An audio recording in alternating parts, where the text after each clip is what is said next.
కుక్క గాడిద. ఒక బట్టలు ఉతికేవాడి దగ్గర గాడిద కుక్క ఉండేవి. కుక్క పగలు రాత్రి యజమాని ఇంటికి కాపలా కాసేది. గాడిద బండెడు బట్టల మూటలు వీపు మీద మోసుకొని చెరువుకు తీసుకెళ్ళేది. కొంతకాలం గడిచాక, ఇంతవరకు ఒక్క దొంగ కూడా నా ఇంటికి రాలేదు. ఇన్ని రోజులు ఈ కుక్క తిండి కోసం అనవసరంగా చాలా ఖర్చు చేశాను అని యజమాని తన భార్యతో అన్నాడు. ఈ మాటలు విన్నది కుక్క. రాత్రంతా మేలుకొని ఎంత సేవ చేశాను, నేనుండడం వల్లే దొంగలు పడలేదన్న విషయం యజమాని గుర్తించట్లేదు అనుకుని ఎంతో బాధపడింది. ఆ రోజు నుండి యజమాని భార్య కుక్కకు సరిగ్గా ఆహారం ఇవ్వడం మానేసింది. పాపం ఆ కుక్క పగలంతా ఆహారం కోసం ఊళ్ళో తిరిగి తిరిగి ఏమైనా దొరికితే ఇంత తిని ఓపిక ఉంటే యజమాని ఇంటికి వచ్చేది. లేదంటే ఊళ్ళో ఎక్కడో ఒక చోట ముడుచుకొని పడుకునేది. కొన్ని రోజులు గడిచాక ఒక అర్ధరాత్రి దొంగ ఒకడు యజమాని ఇంటిలోకి ప్రవేశించాడు. కుక్క దొంగను చూసింది కానీ మొరగలేదు. నిశ్శబ్దంగా చూస్తూ కూర్చుంది. దొంగ ఇంటిలోకి వెళ్ళడం గాడిద కూడా పసిగట్టింది. ఒక దొంగ మన యజమాని ఇంట్లోకి వెళ్ళాడు తెలుసా? గుసగుసగా అంది గాడిద. అవును తెలుసు అంది కుక్క. మరి యజమానిని ఎందుకు హెచ్చరించడం లేదు అని అడిగింది గాడిద. నా ఇష్టం అని నిర్లక్ష్యంగా జవాబిచ్చింది కుక్క. నీ ఇష్ట ప్రకారం నువ్వు నిర్ణయాలు తీసుకోలేవు. యజమాని ఇంటిని కాపాడటం నీ బాధ్యత అని చెప్పింది గాడిద. నోరు మూసుకొని పడుకో, అనవసరమైన సలహాలు ఇవ్వకు అని కుక్క కోపంగా చెప్పింది. సరే, నువ్వు మొరగకు, నేను గట్టిగా అరిచి యజమానిని నిద్రలేపుతాను. కుక్క కంటే గాడిద విశ్వాసమైనదని రుజువు చేస్తాను అని గాడిద గట్టిగా ఓండ్రించి పెట్టింది. లోపల గాఢ నిద్రలో ఉన్న యజమాని ఉలిక్కిపడి నిద్రలేచాడు. బంగారం లాంటి నిద్ర చెడగొట్టినందుకు అతనికి చాలా కోపం వచ్చింది. ఒక దుడ్డు కర్ర తీసుకొని, ఏం పోయే కాలమే నీకు, అర్ధరాత్రి రచ్చ చేస్తున్నావు అంటూ గాడిదను బాది తిరిగి నిద్రలోకి వెళ్ళిపోయాడు. రహస్యంగా ఇంట్లోకి ఒక మూల నక్కిన దొంగ విలువైన వస్తువులను చక్కగా మూట కట్టుకొని పారిపోయాడు. ఆ మర్నాడు ఉదయం లేచిన యజమాని ఇల్లు గుల్లవడం చూసి లబోదిబోం అన్నాడు. బక్క చిక్కిపోయి నీరసంగా పడుకున్న కుక్కని చూశాక గాని అతనికి జ్ఞానోదయం కాలేదు. తన తప్పు తెలుసుకున్న యజమాని ఆ రోజు నుండి కుక్కకు ఆహారం పెట్టి మంచిగా చూసుకోసాగాడు. స్నేహబలం. హిరణ్యకుడు అను ఎలుక, చిత్రాంగుడు అనే జింక, మందరుడు అనే తాబేలు, లఘుపతకము అనే కాకి, వీళ్ళు నలుగురు మిత్రులు. కర్పూర గౌరవము అనే చెరువులో తాబేలు ఉండేది. ఆ చెరువులో ఒడ్డున ఉన్న చెట్టు తొర్రలో ఎలుక, ఆ చెట్టు మీద కాకి ఉండేది. ఆ పక్కనే ఉన్న పొదల్లో జింక ఉండేది. సాయంత్రం పూట ఈ 4 మిత్రులు ఒకే చోట చేరి సరదాగా కబుర్లు చెప్పుకుంటూ ఆనందంగా జీవిస్తూ ఉండేవి. ఒకరోజు మధ్యాహ్నం అనగా ఆహారం కోసం వెళ్ళిన జింక సాయంత్రం అవుతున్నా తిరిగి రాకపోవడంతో తాబేలు, ఎలుక, కాకి కంగారు పడ్డాయి. చాలాసేపు ఎదురు చూసినా జింక వస్తున్న జాడ కనిపించలేదు. స్నేహితులారా, చిత్రాంగుడు ఇంతసేపైనా ఇంటికి తిరిగి రాలేదంటే ఏదో ప్రమాదంలో చిక్కుకొని ఉంటాడు అంది తాబేలు కంగారుగా. అవును నిజమే అన్నాయి ఎలుక, కాకి. ఇప్పుడు ఏం చేద్దాం అనుకున్నాయి ఆ 3. స్నేహితులారా, నేను ఎగిరి వెళ్ళి అడవంతా చూసి వస్తాను అంటూ కాకి రివ్వుమంటూ ఆకాశంలోకి ఎగిరింది. తాబేలు, ఎలుక చిత్రాంగుడు వస్తాడేమోనని 4 దిక్కులు చూస్తూ నిల్చున్నారు. ఆకాశంలో ఎగురుతున్న కాకికి ఒకచోట జింక కనిపించింది. కానీ అది వేటగాడు పన్నిన వలలో చిక్కుకుపోయి బాధతో గింజుకుంటోంది.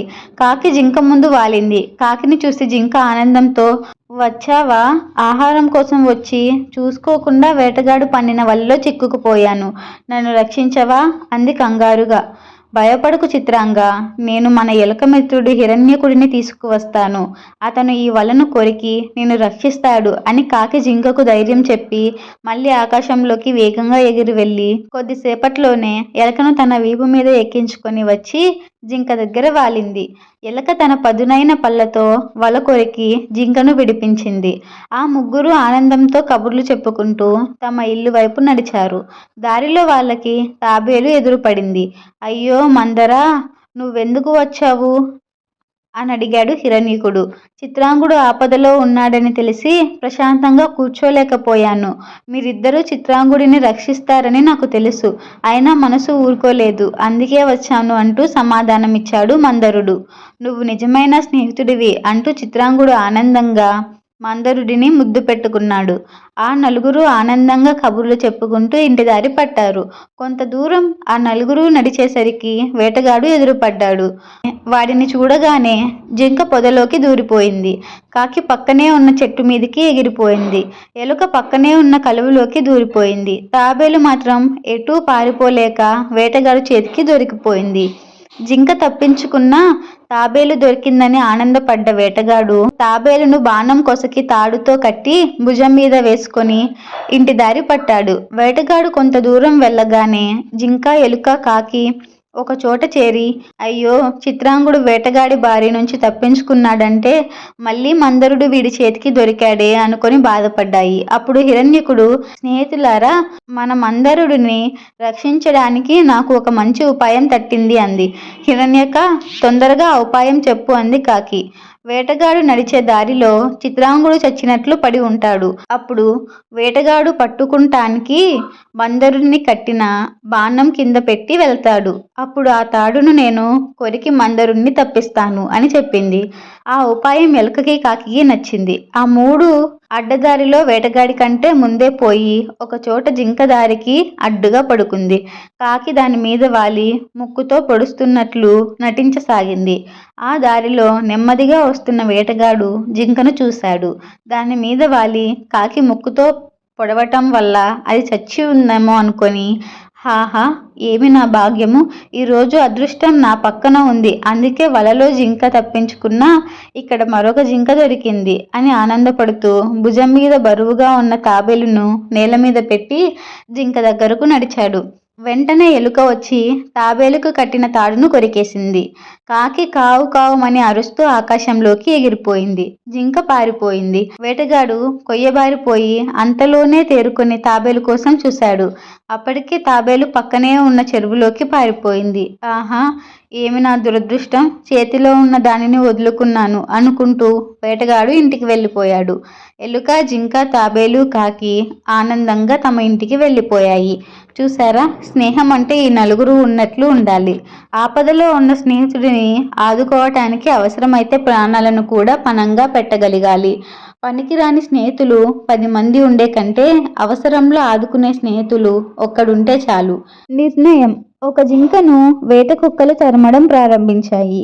దిక్కుతోచని ఆ జింక ప్రాణాలు కాపాడుకోవడానికి పరిగెత్తుతూ వచ్చి ఒక పశువుల పాకలోకొచ్చింది. అక్కడ ఒక ఎద్దు కోసం కేటాయించిన స్థలానికి వచ్చింది. అక్కడ ఉన్న గడ్డిలో దూరింది. గడ్డితో తన శరీరాన్నైతే కప్పగలిగింది, కానీ కొమ్ములు మాత్రం కప్పలేకపోయింది. నెమ్మదిగా చీకటి పడింది. జింక అమ్మయ్య అనుకుంది. ఇంకా బాగా చీకటి అలుముకున్నాక చెడి చెప్పుడు కాకుండా పారిపోవచ్చనుకుంది. అయితే అక్కడే ఉన్న ఎద్దులో ఒకటి మాత్రం అది పారిపోవడం అంత తేలిక కాదని చెప్పింది. తమ యజమాని భోజనం చేసి ఒకసారి ఆ పాకలోకి వస్తాడని, అతడు కనుక జింకను చూస్తే వదలడం కష్టమని చెప్పింది. ఆ మాటలను పూర్తి చేస్తుండగానే యజమాని ఆ పాకలోకి ప్రవేశించాడు. అక్కడ కుప్పలా ఉన్న గడ్డిని చూసి తనతో వచ్చిన పాలేర్లను ఆ గడ్డిలోంచి పైకి కనిపించేవి ఏమిటని అడిగాడు. దానితో పాలేర్లు అవేమిటో చూసేందుకు వెళ్ళి జింకను పట్టుకున్నారు. ఇంక తప్పించుకోవడం దానికి అసాధ్యమైపోయింది. అందుకే సరైన సమయంలో సరైన నిర్ణయం తీసుకోవాలంటారు. తెలివైన ఎలుగుబంట్లు. ఒక వేటగాడు వేట కోసం ఒక అడవికి వెళ్ళాడు. జంతువుల కోసం అతను వెతుకుతూ చాలా దూరం అడవిలోకి వెళ్ళాడు. అడవిలో ఒక చోట ఎండిపోయిన ఒక వాగు, దాని కర్ర వంతెన కనిపించాయి. ఆ వంతెన ఎంత సన్నదంటే ఒకేసారి ఆ దారి గుండా 2 మనుషులు ప్రయాణించలేరు. వంతెనకు ఒక పక్క నేరేడు చెట్లు ఉన్నాయి, రెండో పక్క దట్టమైన అడవి ఉంది. నేరేడు పళ్ళంటే ఎలుగుబంట్లకు ఇష్టమని వేటగాడికి తెలుసు. వేటగాడు ఒక పెద్ద రాయి వెనక నక్కి అటుగా వచ్చే ఏదైనా ఎలుగుబంటిని చంపడానికి కాచు కూర్చున్నాడు. కాసేపు గడిచాక నేరేడు చెట్ల వైపు నుండి ఒక పెద్ద ఎలుగు, మరోవైపు నుండి మరొక చిన్న ఎలుగుబంటి రావడం వేటగాడు కంటపడింది. ఎలుగుబంట్లు ఒకదానినొకటి దాటుకుంటూ వెళ్ళలేవని అతనికి తెలుసు. అక్కడ ఏదో పోట్లాట జరుగుతుందని అతను భావించాడు. వేటగాడు ఆ దృశ్యం చూస్తూ కూర్చున్నాడు. ఎలుగుబంట్లు దగ్గరగా వచ్చాయి. కొన్ని క్షణాలు ఎదురెదురుగా నిలబడి ఒకదాని వైపు ఒకటి చూస్తూ కాసేపు నిలబడ్డాయి.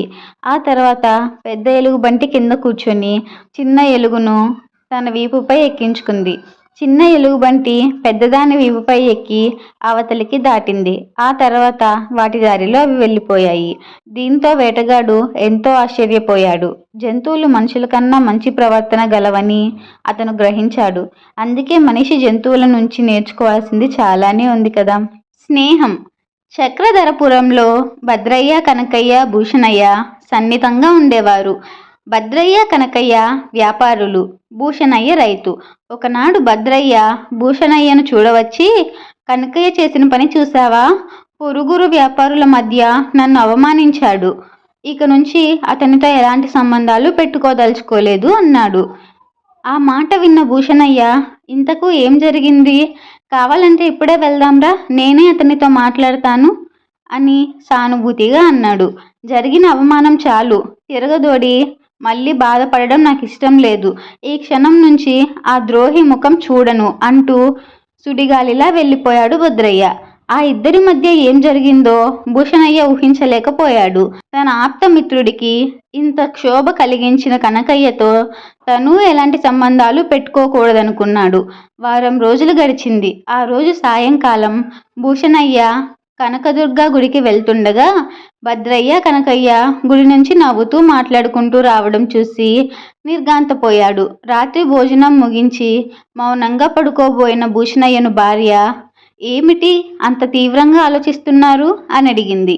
భూషణయ్య భద్రయ్య గురించి చెప్పాడు. అంతా విన్న అతని భార్య, ఇందులో వింతేముంది?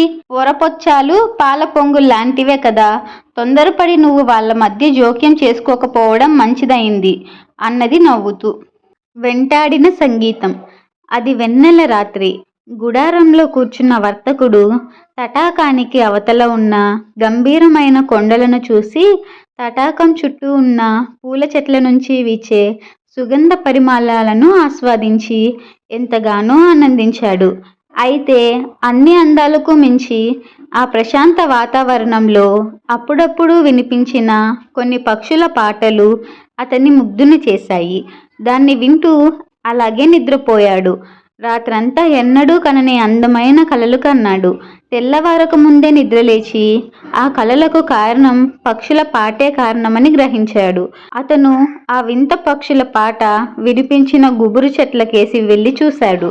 1-2 పక్షులు ఇంకా అప్పుడప్పుడు పాడుతున్నాయి. ఒక పక్షి అప్పుడే గూటి నుంచి వెలుపలికి తొంగి చూస్తున్నది. సూర్యోదయం కాగానే పక్షులన్నీ ఎగిరి వెళ్ళిపోయాయి.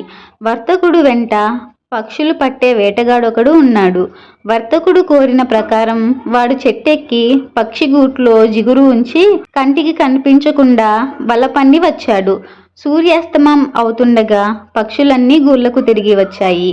వేటగాడు వల పన్నిన గూటిలో కూడా ఏమాత్రం అనుమానం లేకుండా పక్షి లోపలికి జొరపడింది. వేటగాడు చరచరా చెట్టెక్కి వెళ్ళి పక్షిని పట్టి తెచ్చి యజమానికి అప్పగించాడు. పక్షి రెక్కలు కొట్టుకుంటూ తన వ్యతిరేకతను తెలియజేసింది.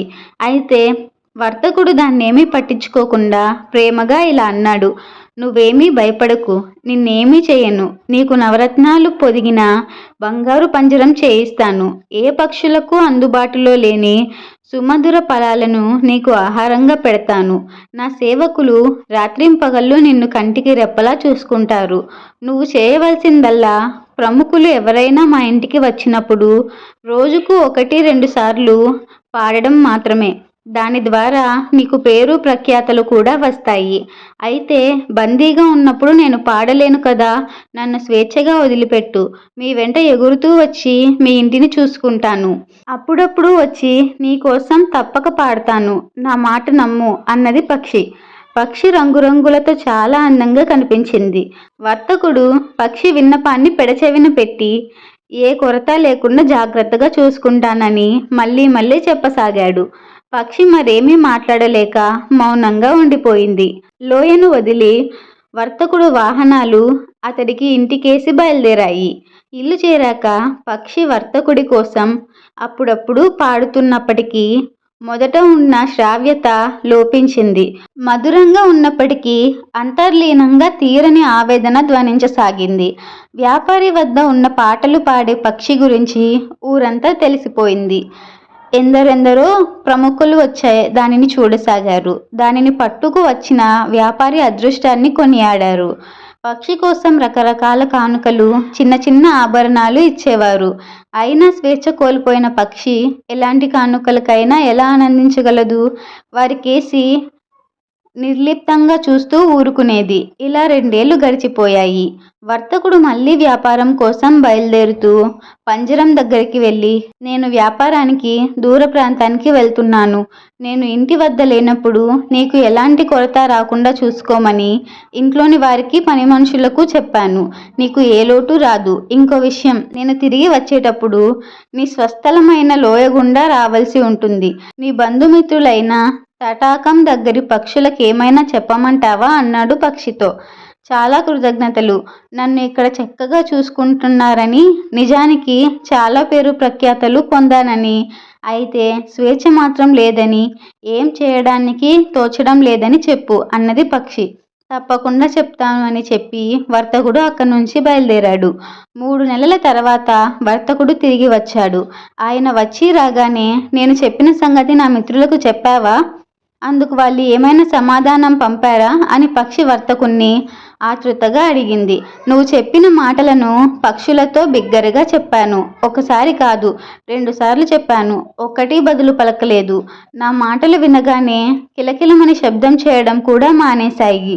నిశ్శబ్దంగా ఉండిపోయాయి. ఆ నిశ్శబ్దాన్ని చీల్చుకుంటూ ఒక పక్షి కొమ్మపై నుంచి కిందనున్న పొదల్లోకి బదీమని పడిపోయింది. బహుశా అది చచ్చిపోయిందనుకుంటాను అన్నాడు. పక్షి మౌనంగా ఊరుకున్నది. ఆ వార్త వినడంతో పక్షి దిగ్భ్రాంతి చెందు ఉంటుందని వర్తకుడు భావించాడు. పక్షికి ఓదార్పుగా 4 మాటలు చెబుదామని అనుకుంటుండగా పంజరంలోని అడ్డ ఊచ మీద కూర్చున్న పక్షి హఠాత్తుగా కింద పడిపోయింది. అయ్యో దేవుడా, ఆ లోయలోని పక్షి చనిపోయిన సంగతి చెప్పకుండా ఉంటే బావుండేది.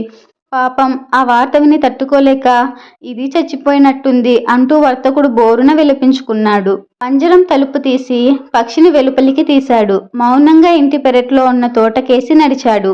తక్కిన వారు అతన్ని అనుసరించి వెళ్లారు. పక్షిని ఎక్కడ పాతి పెట్టాలన్న విషయం చర్చించి ఒక నిర్ణయానికి వచ్చారు. అయితే పక్షిని వర్తకుడు పచ్చగడ్డి మీద ఉంచగానే అది రివ్వున లేచి క్షణంలో దాపులనున్న చెట్టు కొమ్మల మీద ఎగిరి వెళ్ళి కూర్చొని, నా మిత్రుల సందేశం వినిపించినందుకు చాలా కృతజ్ఞతలు అన్నది. ఆ పక్షులు ఎలాంటి సందేశము పంపలేదే అన్నాడు వర్తకుడు. ఆ పక్షులు ఎలాంటి సందేశము పంపలేదే అన్నాడు వర్తకుడు. అవి నిజంగానే సందేశం పంపాయి. నేను చెప్పి పంపిన మాటలు నీ నోటి గుండా వినగానే ఒక పక్షి చచ్చిపోయినట్టు కింద పడిపోయిందని చెప్పావు కదా. స్వేచ్ఛ సాధించాలంటే నన్ను అదే విధంగా చేయమన్న సందేశం అందులో ఇమిడి ఉంది. నాకు ఆ సలహా ఎంత గొప్పగా పనిచేసిందో నువ్వు ప్రత్యక్షంగా చూసావు కదా అన్నది పక్షి. వర్తకుడు ఆశ్చర్యంగా దానికేసి చూశాడు. పక్షి మళ్ళీ, నువ్వు నా కోరిక మన్నించి మొదటే గనక నన్ను వదిలిపెట్టి ఉన్నట్టయితే అప్పుడప్పుడు వచ్చి నువ్వు నీ బంధుమిత్రులు సంతోషపడే విధంగా పాడి ఉండేదాన్ని. ఎందుకంటే స్వేచ్ఛగా ఉన్నప్పుడు మాత్రమే పాడగల పాటది. అయితే నన్ను వదిలిపెట్టకూడదన్న లోభం నీలో పెరిగిపోయింది. ఇప్పుడు నేను నీ కోసం తుదిసారిగా ఒక పాట పాడతాను. అదే నీకు శిక్ష అన్నది. చాలా సంతోషం. అయినా అది నాకు శిక్ష ఎలా అవుతుంది అని అడిగాడు వర్తకుడు. పక్షి సమాధానం చెప్పకుండా పాడడం మొదలుపెట్టింది. అందరూ ఆ పాట విని తన్మయత్వం చెందారు. హఠాత్తుగా పాటను ఆపి పక్షి ఎటో వెళ్ళిపోయింది, సుదూర మార్గాలను దాటుకుంటూ. కొన్ని రోజులు గడిచాయి. పక్షి పాడిన పాట వర్తకుడి మనసులో తరచూ వినిపించసాగింది. అది మళ్ళీ మళ్ళీ అతడి మనసులో ప్రతిధ్వనించడం వల్ల దాదాపు అతనికి పిచ్చెక్కినట్టు అయింది. ఇక భరించలేక ఒకరోజు తిన్నగా అడవికి వెళ్ళి లోయను చేరాడు. పక్షులన్నీ ఆగ్రహంతో గుంపుగూడి కిచుకిచుమంటూ అతని తల మీద వృత్తాకారంలో ఎగరబడడంతో అతడు వెంటనే వెనుదిరిగాడు. అయితే మనసులో వెంటాడే సంగీతం మాత్రం జీవితంలో ఆఖరి క్షణం వరకు అతన్ని వేధించసాగింది. తొందరపాటు. ఒక అరణ్యంలో జింక ఒకటి ఉండేది. దానికి తొందరపాటుతనం ఎక్కువ. అది పసిగట్టి వాళ్ళమ్మ, నీ ప్రవర్తన వల్ల నువ్వు ఒకరోజు ఏ వేటగాడి చేతిలోనూ చిక్కుకుంటావు అని ఎప్పుడూ హెచ్చరించేది. కానీ తల్లి మాటలు ఈ జింకపిల్ల ఏ రోజు పట్టించుకునేది కాదు. చాలా నిర్లక్ష్యంగా తల్లి మాటల్ని కొట్టిపారేసేది. తన ప్రవర్తనను మార్చుకోవడానికి ప్రయత్నించేది కాదు. ఒకరోజు కొందరు వేటగాళ్ళు ఒక జింకను తరమడం ప్రారంభించారు. ప్రాణాలు కాపాడుకునేందుకు పరిగెత్తి ఆ జింక చెట్ల పొదల వెనక దాక్కుంది. ఆ వేటగాళ్ళు దానికోసం వెతికారు, కానీ అది ఎక్కడా కనిపించలేదు. వారు అలాగే ఆలోచిస్తూ నిలబడ్డారు. వారు వెళ్ళిపోయారనుకున్న జింక అక్కడ చెట్లకున్న లేత ఆకులను కొరికి తినడం ప్రారంభించింది. దానితో ఆ చెట్టు కొమ్మలు కదిలాయి. ఆలోచిస్తూ నిలబడ్డ వేటగాళ్లలో ఒకరి దృష్టి కదిలే కొమ్మలపై పడింది. వెంటనే అతనికి విషయం అర్థమైంది. ఇంకేం, తన విల్లు తీసి ఎక్కుపెట్టి బాణం వేశాడు. పాపం జింక ప్రాణాలు కోల్పోయింది. దాని తొందరపాటే దాని ప్రాణాల మీదకు తెచ్చింది. చిత్రపటం. ఒకసారి ఒక ధనవంతురాలు తన చిత్రపటాన్ని గీసే పని ఒక ప్రధాన చిత్రకారుడికి అప్పగించింది. ఆ చిత్రకారుడు ఎంతో కష్టపడి ఎన్నో రోజులు శ్రమించి ఆ ధనవంతురాలి చిత్రాన్ని చాలా గొప్పగా వేశాడు. చిత్రపటం పూర్తయ్యాక ఆ చిత్రకారుడు ఆమెను తన స్టూడియోకి ఆహ్వానించాడు. ఆమె టామీ అనే తన పెంపుడు కుక్కను వెంట పెట్టుకుని వచ్చింది. ఆమెకు తన కుక్క అంటే చాలా ఇష్టం.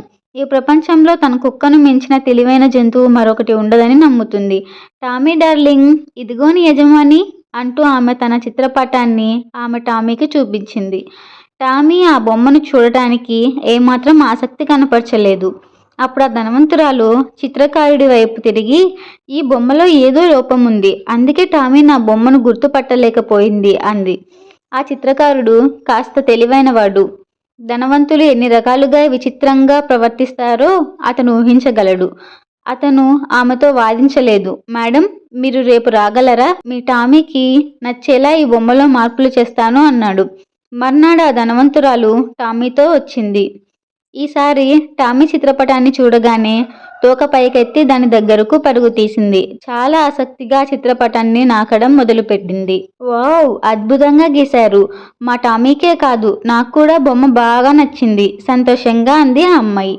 ఆమె చిత్రకారుడు అడిగిన డబ్బు ఇచ్చి ఆ చిత్రపటాన్ని కొనుక్కొని తనతో తీసుకొని వెళ్ళిపోయింది. ఆమె వెళ్ళిపోయాక ఆ చిత్రకారుడు పడి పడి నవ్వాడు. అతను ఆ చిత్రపటం కింద భాగంలో ఆమె వచ్చే ముందు మాంసం ముక్కతో రుద్దాడు. ఆ మాంసం వాసన టామీ చిత్రపటాన్ని నాకేలా చేసింది అంతే. దురాశ దుఃఖానికి చేటు. వింధ్యారణ్యం అనే ప్రాంతంలో భైరవుడు అనే పేరుగల వేటగాడు ఉండేవాడు. రోజు అడవికి వెళ్ళి రకరకాల ఆహార పదార్థాలను సేకరించి వాటితో తన కుటుంబాన్ని పోషించేవాడు. అడవిలో దొరికే ఆకులు, దుంపలు, కాయలు, పండ్లు, తేనె, వెదురు, బియ్యం లాంటివి వాటన్నింటినీ కంటే భైరవుడికి కుందేలు, జింక, అడవి పంది వంటి జంతువుల మాంసం అంటే భలే ఇష్టం. ఒకరోజు ఒక బలిసిన జింకను వేటాడి చంపిన భైరవుడు ఇంటిల్లిపాది ఆనందంగా విందు చేసుకోవచ్చనే సంతోషంలో దాన్ని భుజం పైన వేసుకొని తన ఇంటి దారి పట్టాడు. అయితే ఆ అడవి మార్గంలో అతనికి అనుకోకుండా బాగా మండించి కూరలు ఉన్న అడవి పంది ఒకటి కనిపించింది. భైరవుడు తన భుజం మీద జింకా శవాన్ని నేలపైకి దించి తన విల్లుని తీసుకొని పదునైన బాణంతో ఆ అడవి పంది రొమ్మును గాయపరిచాడు. అసలే కోపం, మొండితనం ఎక్కువగా ఉండే అడవి పంది గాయాన్ని లెక్క చేయకుండా వేగంగా పరిగెత్తుకొచ్చి భైరవుడి పొట్టను కూరలతో చీల్చి చెండాడి చంపేసింది. తర్వాత గాయం బాధ ఎక్కువై అది కూడా చనిపోయింది. భైరవుడు అడవి పందుల తొక్కిసలాటలో అటుగా వచ్చిన పాము కూడా చనిపోయింది. ఇంతలో క్షుద్రబుద్ధి అనే నక్క ఆహారం వెతుకుతూ అటుకేసి వచ్చింది. చచ్చిపడి ఉన్న వేటగాడు, జింక, పంది, పాము దానికి కన్నుల విందుగా కనిపించాయి. నక్కలు స్వయంగా వేటాడలేవు కాబట్టి పులి, సింహం లాంటి జంతువులు చంపి తిని వదిలిన అవశేషాలను, జీవశవాలను తిని తృప్తి పడతాయి. అందుకే ఒకేసారి 4 చనిపోయి కనిపించేసరికి క్షుద్రబుద్ధి ఎగిరి గంతులు వేసింది. దగ్గరికి వెళ్ళిన నక్క ఇలా ఆలోచించింది, ఈ మనిషి శవం 1 మాసం పాటు తినొచ్చు. జింక, పంది శవాలను 2 నెలల పాటు భోంచేయవచ్చు. ఈ పాము తలను తీసేసి 1 రోజంతా కడుపు నింపుకోవచ్చు. అంటే 3 నెలలు ఇక ఆహారం వెతికే పని లేదన్నమాట. మరి ఈ పూట మాటేమిటి? ఆ వేటగాని ధనుసుకు కట్టి ఉన్న కమ్మని వాసన వేస్తున్న నరాలతో చేసిన అల్లెత్రాటిని తింటే సరిపోతుంది అనుకుంది. అనుకున్నదే తడువుగా నక్క వింటిని సమీపించి లాగి బిగించి ఉన్న దాని నరాలతో చేసిన అల్లెత్రాడు కొరికింది. అంతే, పదునైన వింటి కోపు దాని శరీరంలో గుచ్చుకుంది. బాధతో విలవిలలాడుతూ తన దురాశకు చింతిస్తూ నక్క ప్రాణాలు విడిచింది. ఇప్పుడక్కడ నక్కతో కలిపి 5 శవాలు పడి ఉన్నాయి. భైరవుడు ఒక జింక చాలదని అడవి పందిని వేటాడబోయి చనిపోయాడు. నక్క ఎలాంటి కష్టం లేకుండా 3 నెలల పాటు తిండి దొరికించుకుని కూడా పిసినారితనంతో వింటి నారిని కొరికి తాను శవంగా మారింది. దీన్ని బట్టి మీకేమర్థమైంది పిల్లలు? దురాశ దుఃఖానికి చేటు. మానవుడు ఆశాజీవే, కానీ అత్యాశ పనికిరాదు. ఓడి గెలిచిన ఎద్దు. అవంతిపురం అనే నగరంలో రామాచారి అనే బీదవాడు ఉండేవాడు. అతనికి ఉన్న ఆస్తల్లా ఒక పెంకుటిల్లు, ఒక ఎద్దు, దూడగా ఉన్నప్పుడు దాని తల్లి చనిపోతే రామాచారి ఎంతో ప్రేమగా దాన్ని పెంచాడు. నందకుమార అని దాన్ని ఆప్యాయంగా పిలుచుకునేవాడు రామాచారి. రామాచారి పేదరికాన్ని గమనించిన ఎద్దు తను పస్తులుండి నా కడుపు నింపడానికి ఎంతో శ్రమపడ్డాడు. ఈ మహానుభావుడి రుణం తీర్చుకోవాలి అని ఎప్పుడూ ఆలోచిస్తూ ఉండేది. ఒకరోజు అది రామాచారితో, అయ్యా, మీకు తెలుసు మీ నీడలో పెరిగిన నేను ఎంత బలశాలిగా తయారయ్యానో. నాలా బరువులు లాగేవారు ఈ రాజ్యంలోనే లేరు. మీరు భూస్వామి నరేంద్ర భూపతిని కలుసుకొని నా నందకుమారుడు 50 నిండు బండ్లను లాగగలడని పందెం కాయండి అని చెప్పింది. రామాచారి నరేంద్ర భూపతి దగ్గరకు వెళ్ళి ఆ మాట ఈ మాట మాట్లాడుతూ నందకుమారుడి బలం గురించి గొప్పగా చెప్పాడు. అంతేకాదు తన ఎద్దు 50 బండ్లు లాగగలదని పందెం కాశాడు. అతని మాటలు విని ఆశ్చర్యపోయిన నరేంద్ర భూపతి 1000 రూపాయల పందెంకి సిద్ధపడ్డాడు. ఆ పందెం గురించి తెలిసిన ఆ గ్రామ ప్రజలే కాకుండా ఆ చుట్టుపక్కల జనాలు కూడా పోగయ్యారు. ధాన్యం నింపిన 50 బండ్లు నందకుమారుడికి కట్టారు. వాటిని ఆ ఎద్దు లాగడానికి ఎంతో ప్రయత్నించింది. కానీ ఒక్క అడుగు కూడా ముందుకు వేయలేకపోయింది. రామాచారి దాన్ని ఎంతగానో అదిలించాడు. కానీ ఫలితం లేకుండా పోయింది. దాంతో రామాచారి పందెం ఓడిపోయి 1000 రూపాయలు పోగొట్టుకున్నాడు. అతను ఎంతో విచారంగా ఇంటికి తిరిగి వచ్చాడు. అప్పుడు ఆ ఎద్దు అతనితో, అయ్యా, నన్ను మన్నించు. నేను లాగలేక కాదు, ఆ మాత్రం శక్తి నాలో ఉంది. ఎందుకనో నా కాళ్ళు ముందుకు పడలేదు. ఈసారి 100 బండ్లు లాగగలనని పందెం కాయండి అని అంది. కానీ రామాచారి దాని మాటలు విశ్వసించలేదు. కొడుకులా మీ ఇంట పెరిగాను. ఈ ఒక్కసారి నా మాట నమ్మండి. ఈసారి కానీ మీరు పందెం ఓడిపోయేలా చేస్తే నా ముఖం మీకు కనిపించను అంటూ నందకుమారుడు ఎంతో బతిమలాడిన తర్వాత రామాచారి తిరిగి నరేంద్ర భూపతిని కలుసుకున్నాడు.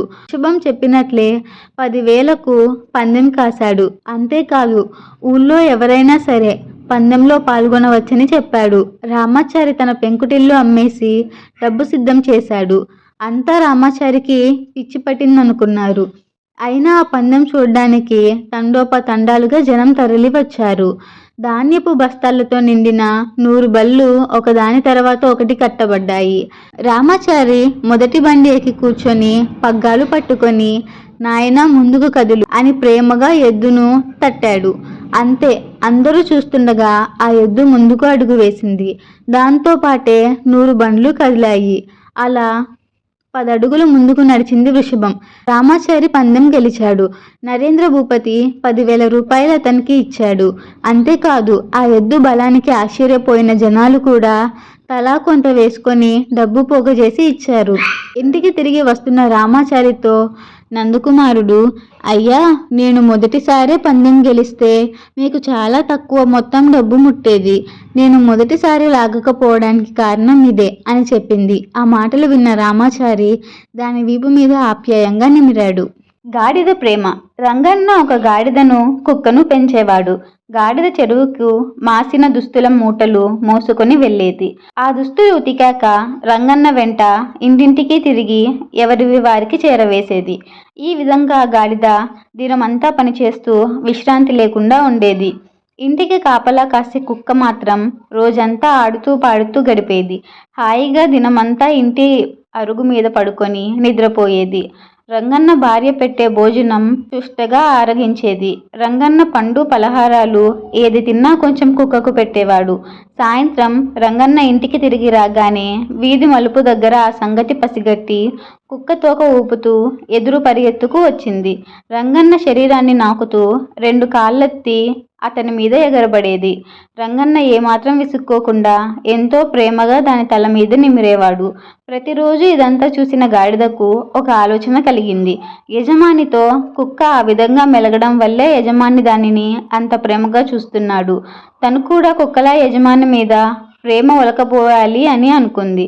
ఆ రాత్రి రంగన్న భోజనం ముగించుకొని అరుగు మీదకు వచ్చాడు. వెంటనే గాడిద సంతోషంగా అరుస్తూ కుక్కలా రెండు కాళ్ళు పైకెత్తి రంగన్న పైకి దూకింది. గాడిద బరువు భరించలేని రంగన్న వెలికిల్ల పడిపోయాడు. గాడిద అతని ముఖాన్ని నాకడానికి ప్రయత్నించడంతో భయపడి రంగన్న గట్టిగా కేకలు వేశాడు. అతని కేకలు విన్న ఇరుగు పొరుగు వారు పరిగెత్తుకొచ్చి దుడ్డు కర్రతో గాడిదను సావబాదారు. పారిపోతున్న గాడిదను వెంటబడి ఊరవతలకి గెంటేశారు. దానితో ఆ గాడిదకు తను చేసిన పొరపాటు తెలిసి వచ్చింది. ఉపకారం. రాజయ్యకు ఒక గొర్రెల మంద ఉండేది. రోజు అతను ఊరి దగ్గర ఉన్న కొండలపైకి గొర్రెలను తీసుకువెళ్ళి మేపేవాడు. ఓ రోజు అతనికి వలలో చిక్కుకున్న ఒక గద్ద కనిపించింది. దాన్ని చూసి జాలిపడిన రాజయ్య దాన్ని వల నుండి విడిపించాడు. కొన్ని రోజుల తర్వాత అతను ఒక రాతి గుండుపై కూర్చొని ఉండగా హఠాత్తుగా ఒక గద్ద వచ్చింది. అతని టోపీని తీసుకుని ఎగిరిపోయింది. కోపంతో ఆ గద్ద వెంట పరిగెత్తసాగాడు. ఇంతలోనే అతనికి వెనుక నుండి ఒక పెద్ద శబ్దం వినిపించింది. వెనక్కి తిరిగి చూసి ఆశ్చర్యపోయాడు రాజయ్య. అతను పైకి లేవగానే అప్పటిదాకా అతను కూర్చున్న రాతి గుండు ఒక్కసారిగా లోయలో పడిపోయింది. తన ప్రాణాలు దక్కినందుకు హమ్మయ్య అని ఊపిరి పీల్చుకున్నాడు రాజయ్య. హఠాత్తుగా అదే గద్ద తన ముందుకు వచ్చి అతని టోపీని అతని మీద విడిచిపెట్టి మళ్ళీ పైకి ఎగిరిపోయింది. ఈ గద్ద ఒకప్పుడు తన వల నుండి విడిపించిన గద్దనే అని గ్రహించిన అతడు జంతువులు కూడా తమకు చేసిన ఉపకారం మర్చిపోవు అని తెలుసుకున్నాడు. చిలక పలుకులు. శ్రీధర్కు పక్షులు వేటాడడం సరదా. ఒకసారి అతను అడవికి వెళ్ళాడు. అక్కడ ఒక చెట్టు మీద చాలా చిలుకలు కనిపించాయి. అతనికి ఎప్పటి నుండో ఒక చిలుకను పెంచుకోవాలనే కోరిక ఉంది. కొన్ని ధాన్యం గింజలు పెట్టి చెట్టు కింద నేల మీద చల్లి వాటి మీద పచ్చని వల వేశాడు. చాలా జాగ్రత్తగా చూస్తే కానీ అక్కడ వల ఉందని విషయం తెలియదు. వల పన్నడం అయ్యాక ఆ చెట్టు వెనక్కి నిశ్శబ్దంగా మాటు వేశాడు. కాసేపు గడిచాక రెండు చిలుకలు నేల మీదున్న గింజలను పసిగట్టాయి. ఎన్ని గింజలు, భలే భలే అంటూ కిందకు రివ్వున దిగొంది ఒక చిలుక. ఆగు నేస్తాం, ఈ అడవిలో ఒక చెట్టు కింద ధాన్యం రావడం ఆశ్చర్యంగా లేదు అని హెచ్చరించింది రెండో చిలుక. తిండి చూసిన తొందరలో దానికి ఆ మాటలు చెవికెక్కలేదు. నేల మీద వాలడం, వలలో చిక్కుబడిపోవటం వెంటనే జరిగిపోయాయి. నేను చెప్తూనే ఉన్నాను, నువ్వు వినలేదు. దేనికైనా అంత తొందర పనికిరాదు. ఆ వలకి కొంచెం దూరంగా నేల మీద వాలుతూ అంది రెండో చిలుక. నిజమే, చాలా తొందరపడ్డాను. ఇప్పుడు విచారించి ఏం లాభం? జరగాల్సిన అనర్థం జరిగిపోయింది కదా అని కన్నీళ్లు పెట్టుకుంది మొదటి చిలక. ఇంతలో చెట్టు చాటు నుంచి యువతలకు వచ్చాడు శ్రీధర్. అతన్ని చూడగానే రెండో చిలక చెట్టుపైకి ఎగిరిపోయింది. అతను వలలో చిక్కుకున్న చిలుకను బయటికి తీయడం, ఒక పంజరంలో బంధించడం చూస్తూ నిస్సహాయంగా ఉండిపోయింది రెండో చిలక. శ్రీధర్ చిలుకను తన ఇంటికి తీసుకెళ్లి ఒక పంజరంలో పెట్టాడు. అతని పిల్లలు దాన్ని చూసి ఎంతో సంతోషించారు. ఆ రోజు నుండి ఆ ఇంట్లో బందీ అయింది చిలుక. ఎన్నో రకరకాల పండ్లు తినడానికి ఇచ్చేవారు. కానీ స్వేచ్ఛ లేని ఆ జీవితం ఆత్మహత్యతో సమానంగా భావించింది ఆ చిలుక. కానీ ఏం చేయలేని పరిస్థితి. ప్రతి క్షణం తన దుస్థితికి చింతిస్తూ రోజులు గడిచాయి. శ్రీధర్ ఆ చిలుకకు చిన్న చిన్న మాటలు పలకడానికి ప్రతిరోజు నేర్పించేవాడు. హలో, నమస్కారం, రండి అని చిన్న చిన్న పదాలు నేర్చుకుంది చిలుక. శ్రీధర్ దాన్ని ముందు గదిలో ఉంచి తన ఇంటికి వచ్చే బంధువులకు, స్నేహితులకు చిలక పలుకులు వినిపించి అందరి చేత ప్రశంసలు పొందసాగాడు. చిలకను చూసి అందరూ ఎంతో సంతోషపడ్డారు. కానీ ఆ చిలకకు మాత్రం ఎంతో విషాదంగా ఉండేది. ఒరే, మీ ఆనందం పాడుగాను, నన్ను వదిలేయండిరా, నేను మీలా స్వేచ్ఛగా బతుకుతాను అని మనసులోనే ఆక్రోధించింది. కానీ తన భావం వాళ్ళకి తెలియజేయడానికి దానికి అంత భాష రాదు.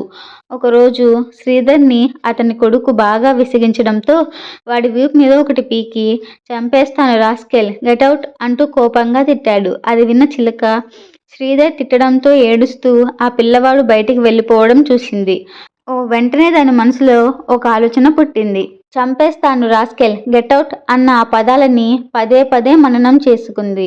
రాత్రంతా అది తను నేర్చుకున్న మిగతా మాటలు మర్చిపోయి ఆ ఒక్క పదమే కంఠతంగా వచ్చేలాగా మనన చేసుకుంటూనే ఉంది. మర్నాడు శ్రీధర్ వాళ్ళ ఆఫీసర్ ఇంటికి వచ్చాడు. ఏందయ్యా, నీ దగ్గర ఒక మాట్లాడే చిలక ఉందని విన్నాను, చూపించు అని ఆసక్తిగా అడిగాడు. శ్రీధర్ ఆయనకి ఎంతో గర్వంగా తన చిలకను చూపించి సార్కి హలో చెప్పు అన్నాడు. వెంటనే చిలుక చంపేస్తాను రాస్కెల్, గెటౌట్ అంటూ ముద్దుగా పలికింది. ఆ మాటలు విని ఆఫీసర్ ముఖం అవమానంతో ఎర్రబడింది. శ్రీధర్ కంగారు పడి వారిస్తున్నా చిలుక వినలేదు. రాస్కెల్, గెటౌట్ గెటౌట్ అని అంటూనే ఉంది. ఆఫీసర్ కోపంగా వెళ్ళిపోయాడు. ఆ రోజు నుండి అదే తంతు. ఎవరింటికొచ్చినా ఆ చిలుక గెటౌట్ రాస్కెల్, చంపేస్తాను రాస్కెల్ అని గట్టిగా అరిచేది. దానితో ఎవరైనా తన ఇంటికి పిలవాలంటే భయపడే స్థితికి వచ్చాడు శ్రీధర్. ఏంటయ్యా, చిలుకకు మంచి మాటలు నేర్పించాలి కానీ తిట్లు నేర్పిస్తారు అని చాలామంది శ్రీధర్ని ముఖం మీదే చివాట్లు వేసేశారు. చిలక చేత ఆ మాటలు మానిపించాలని ఎంతో ప్రయత్నించాడు శ్రీధర్. అది నేర్చుకోకపోగా మరింతగా రెచ్చిపోయి అవే మాటలు పదే పదే అనసాగింది. దీంతో అతను ఇక ఆ చిలకను ఇంట్లో ఉంచకూడదన్న నిర్ణయానికి వచ్చాడు. మర్నాడు ఉదయాన్నే ఊరి బయటకు పంజరం తీసుకెళ్లి చిలుకను వదిలేశాడు. తన ఎత్తు పారినందుకు సంతోషిస్తూ ఆ చిలుక అరణ్యం వైపు హాయిగా ఎగిరిపోయింది. అందుకే అపాయం వచ్చినప్పుడు ఉపాయం చేయాలి, అప్పుడే ప్రమాదం నుండి బయటపడతాం. ఏనుగుకు కోపం వచ్చింది. సీత శివాలయానికి చెందిన ఏనుగు మావటివాడు రోజు దాన్ని ఆ దగ్గరలో ఉన్న చెరువుకు తీసుకుని వెళ్ళేవాడు. చెరువుకు వెళ్లే దారిలో గోపయ్య ఇల్లు ఉంది. అతను తన ఇంటి అరుగు మీద కూర్చొని బట్టలు కుట్టేవాడు. సీత రోజు గోపయ్య ఇంటి ముందు కొంచెం సేపు ఆగేది. గోపయ్య అరటి పండ్లు, కొబ్బరి చిప్పలు తన దగ్గర ఏమి ఉంటే అవి ఏనుగుకి ఇచ్చేవాడు. సీత అవి తీసుకొని అతన్ని తన తొండంతో ఆశీర్వదించి వెళ్ళిపోయేది. ఒకరోజు గోపయ్యకు అతని భార్యకు మధ్య చిన్న తగువు జరిగింది. ఆ కోపంలోనే వచ్చి కుట్టు మిషను ముందు కూర్చున్నాడు. ఎప్పటిలా చెరువుకు వెళుతూ సీత అతని ఇంటి ముందు ఆగింది. కానీ కోపంగా ఉన్న గోపయ్య దాన్ని పట్టించుకునే స్థితిలో లేడు. చాలాసేపు నిలబడి తను వచ్చానని తెలపడానికి సీత గట్టిగా గీకరించింది. గోపయ్య ఆ శబ్దానికి ఉలిక్కిపడ్డాడు. అతనికి చాలా చిరాకు కలిగింది. తన చేతిలో ఉన్న సూదితో ఏనుగు తొండంలో గుచ్చాడు. ఒక బట్టల వ్యాపారి దగ్గర ఒక గుర్రం ఉండేది. అతను ఆ గుర్రం వీపు పైన బట్టల మూటలు ఉంచి ఊరూరు తిరుగుతూ వ్యాపారం చేసేవాడు. ఆ పని చేయడం గుర్రానికి అస్సలు ఇష్టం ఉండేది కాదు. ఎలాగైనా అక్కడి నుండి బయటపడి స్వేచ్ఛగా బ్రతకాలని ఆరాటపడిసాగింది. యజమాని ఎంత బాగా చూసినా దానికి అసంతృప్తిగానే ఉండేది. ఒకరోజు ఒక దొంగ వ్యాపారి ఇంటికి కన్నం వేశాడు. ఆ సమయంలో వ్యాపారి గాఢ నిద్రలో ఉన్నాడు. దొంగ వ్యాపారి ఇంట్లోకి చొరబడి ధాన్యపు మూటలు ఒక్కొక్కటి ఇంటి వెనకాల నిలబెట్టి ఉన్న బండిపైకి ఎక్కించాడు. జరుగుతున్న తతంగమంతా పసిగట్టింది గుర్రం. యజమానిని అప్రమత్తం చేయాలనే ఆలోచనే దానికి రాలేదు. నిశ్శబ్దంగా చూస్తూ ఉండిపోయింది. దొంగ చివరి బస్తాను మోసుకు వెళ్తుండటంతో, అయ్యా, అదే చేత్తో నా కట్లు కూడా విప్పండి అని అడిగింది. ఎందుకు అని అన్నాడు దొంగ. ఇక్కడ బ్రతకడం నాకు ఇష్టం లేదు అని చెప్పింది గుర్రం. మరి నీ కట్లు విప్పితే నాకేంటి లాభం అని దొంగ అడిగాడు. కావాలంటే నన్ను కూడా నీ వెంట తీసుకెళ్ళు, జీవితాంతం నీకు సేవ చేస్తూ పడి ఉంటాను అంది ఆ గుర్రం. దాని మాటలకు ఒక్క క్షణం ఆలోచించి చిన్నగా నవ్వాడు దొంగ. అవును, నేను దొంగని, నీకు ఆ విషయం ఇప్పటికే అర్థమై ఉండాలి. మరి నీ యజమానిని నిద్ర లేపలేదేమి అని అడిగాడు ఆ దొంగ. నాకు నా యజమాని అంటే అసహ్యం. అతని సొత్తు పోతే నాకేం? చూడు, నువ్వు దొంగలిస్తుంటే నీ పనికి అవకాశం ఉన్నా అడ్డుపడలేదు నేను. మరి కృతజ్ఞతగా నేను చెప్పిన పని చేయడం నీ ధర్మం అంది గుర్రం. గుర్రం మాటలకు నవ్వాడు దొంగ. కృతజ్ఞత గురించి నువ్వు మాట్లాడుతున్నావా? నీలో అవి ఉన్నాయా? నిన్ను సంరక్షించే నీ యజమాని పట్ల నీకు కృతజ్ఞతే లేదు. ఉంటే నువ్విలా స్వార్థంగా ప్రవర్తించవు. నీలాంటి దాన్ని వెంట తీసుకుపోయి ఉంచుకోవడం ఎప్పటికీ ప్రమాదమే. విశ్వాసం లేని పనివాడికి యజమాని అయ్యే కంటే అసలు పనివాడు లేకపోవడమే మేలు అంటూ అక్కడి నుంచి నిశ్శబ్దంగా జారుకున్నాడు దొంగ. ఒక దొంగలో ఉన్న నీతి తనలో లేనందుకు విచారిస్తూ మౌనంగా నిలబడిపోయింది గుర్రం. బలం కన్నా బుద్ధి గొప్ప. అనగనగా ఒక అడవిలో ఒక మునుగురు పురుగు ఉండేది. అడవిలో సంతోషంగా తిరుగుతూ ఉండేది. ఒకరోజు ఒక కాకి వచ్చి ఆ మినుగురు పురుగును తినబోయింది. నోరు తెరిచిన కాకి తనను మింగేలోపు ఆగు, నా మాట వింటే నీకే మేలు అని అరిచిందా పురుగు. కాకి ఏమిటది అని అడిగింది. నన్ను తినేస్తే నీకేమీ లాభం లేదు అన్నది మురుగురు పురుగు. కాకి అత్యాశతో ఒప్పుకుంది. ఆ పురుగు కొంతమంది మనుషులు చలిమంట కాస్తున్న చోటకు తీసుకువెళ్ళింది. నిప్పు రవ్వలను చూపించి అవన్నీ మినుగురు పురుగులని చెప్పింది. కాకి అని నోరు తెచ్చుకొని ఆ నిప్పు రవ్వలను మింగేసింది. సుర్రని నోరు కాలింది. బాబోయ్, ఈ మినుగురు పురుగులను మనం తినలేమని ఎగిరిపోయింది. ఆ పురుగు బలం కన్నా బుద్ధి గొప్ప అని తన సమయస్ఫూర్తిని తనే మెచ్చుకుంది. నోరు జారిన మాటలు. చాలా సంవత్సరాల క్రితం ఒక ఊర్లో చారుమతి అనబడే ఒక అమ్మాయి ఉండేది.